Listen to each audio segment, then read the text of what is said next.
everyone has a secret. But not every secret was meant to stay buried. Welcome to the confession chamber.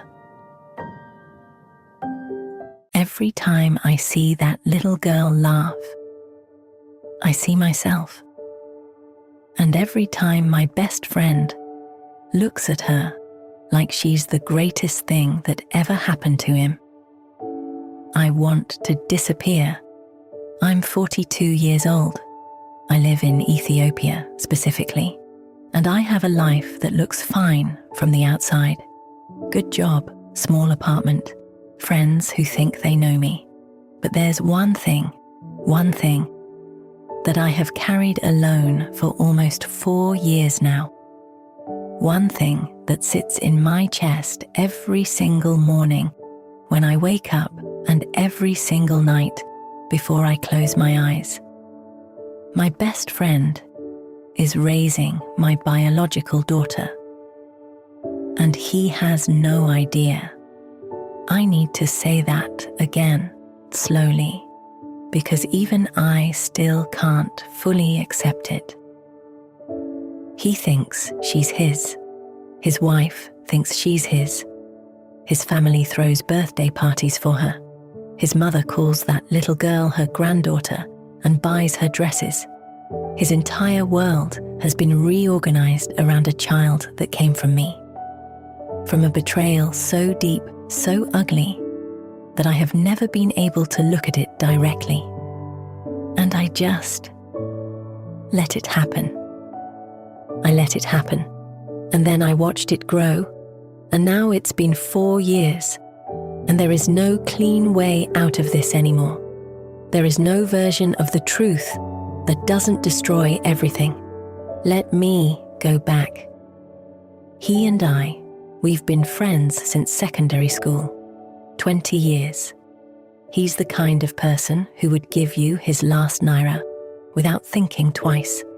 Loyal in a way that people write songs about. When his mother was sick, I sat with him in that hospital for 2 nights straight. When I lost my job in 2018, he didn't just say sorry. He called contacts, he pushed doors, he didn't stop until something opened.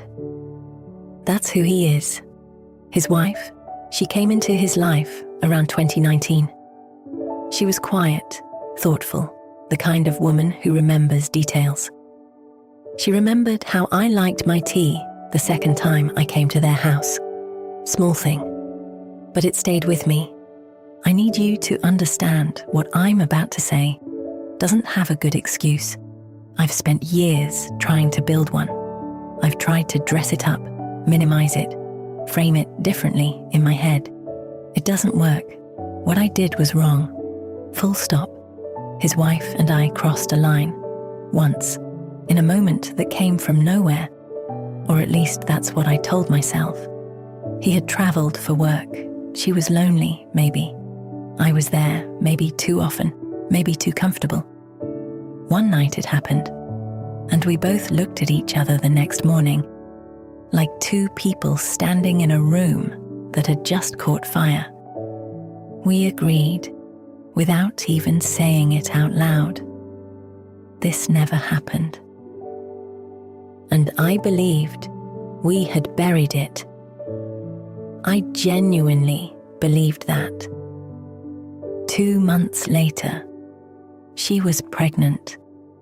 I remember the day he called me. He was crying, but happy crying.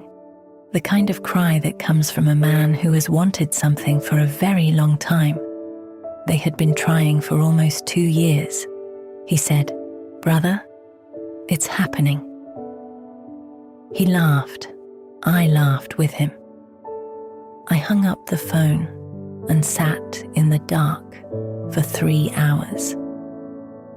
I told myself I didn't know. I told myself it could be his. I told myself the math wasn't certain. I told myself a lot of things, and some small, cowardly part of me chose to believe those things because the alternative, the real alternative, meant walking into his life and burning it to the ground. Means watching that man who sat with me in darkness who pushed open doors for me when I had nothing, collapse under the weight of what I had done. So I kept quiet. I kept quiet when she was born. I kept quiet at the naming ceremony when he held her up and his voice broke with pride. I kept quiet when he showed me photos, when he gave her a name that meant God has blessed me. I kept quiet at 1 year, 2 years, 3. I stood at her birthday parties and I ate the cake and I smiled at the photographs. And every time I looked at her, I saw my own jaw, my own forehead, the same way I furrow my brow when I'm concentrating. She does it. She does it at 3 years old, and nobody notices because why would they? Nobody is looking for it. But I see it. I see it every single time. Why did I do it? Not just the betrayal, I mean all of it. The silence after, the years of saying nothing, honestly. Fear. Simple, ugly, selfish fear. Fear of what he would do. Fear of losing the only real friendship I've ever had. Fear of being seen for what I actually am. And underneath that, I'm ashamed to even admit this, there was something else, something darker. Part of me didn't want to lose her either.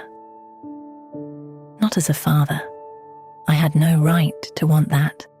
But somehow, watching her grow, watching her exist, there was this quiet ownership that I had no right to feel but felt anyway. Like I could love her from a distance, secretly, without any of the cost. Like I could be present at every milestone and feel something warm inside me that nobody else could see. That is not love. I know that now. What that is, it's selfishness with a mask on. It's having something you stole and pretending you just found it. The consequences have been slow and internal. That's almost worse than external punishment, I think. If he had found out and screamed at me, maybe I would have processed it. Maybe guilt needs a container. But this is guilt with nowhere to go. I don't sleep clean anymore. You know that thing where you wake up in the morning and for about 2 seconds, you're just yourself before your brain catches up. Those 2 seconds are the only peace I have. And then it lands.